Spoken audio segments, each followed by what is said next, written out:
Hello everyone. Today I'm going to tell you a story about how I lost a business. When I was little, my favorite toy to play with was Play-Doh. When I say favorite, I mean I enjoyed it with the totality of my existence.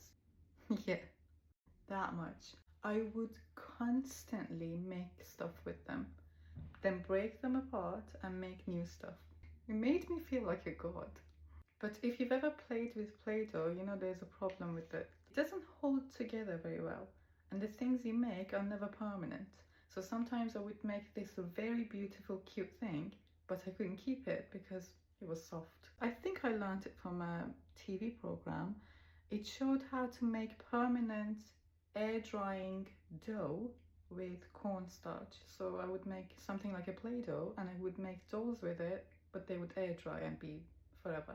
And this is how my first business started at the age of 9. I made very cute, adorable little dolls. And right around the corner of where we lived, there was a shop, and I'm not sure what they were selling, but it was a bit of everything. It was mainly accessories. My mum decided to take some of my dolls to the shop owner and see if he can sell them.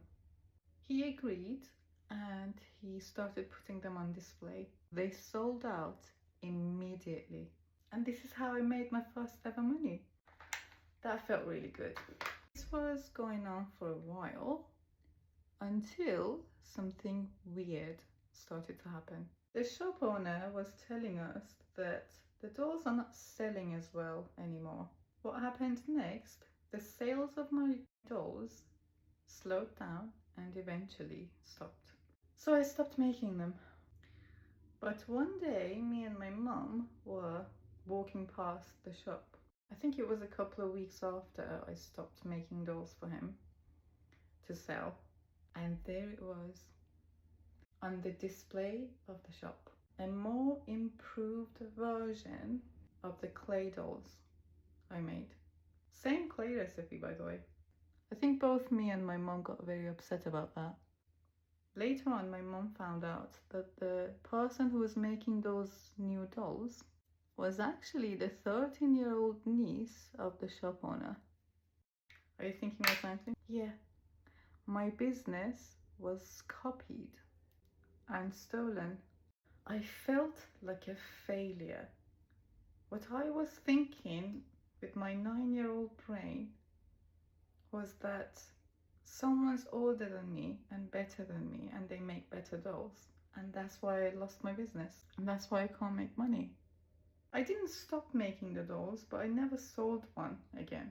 Now that I'm looking back at it, I recall things that I didn't notice at the time. Right before the sales of my dolls slowed down, the shop owner actually stopped putting them on the display.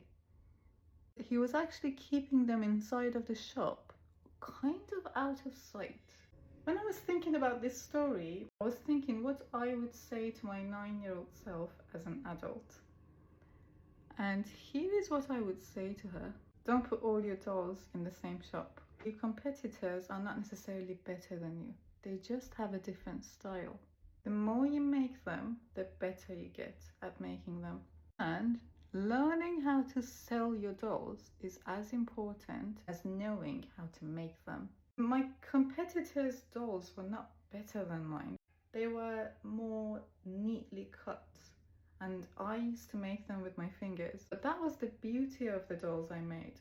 That's what made them so adorable. It's not like I was making rockets. It was art. It's subjective. But a 9-year-old doesn't have that kind of wisdom. Anyway, take away from this story anything you like. But I think the pitch is definitely don't put all your dolls in the same shop. Sleep on that.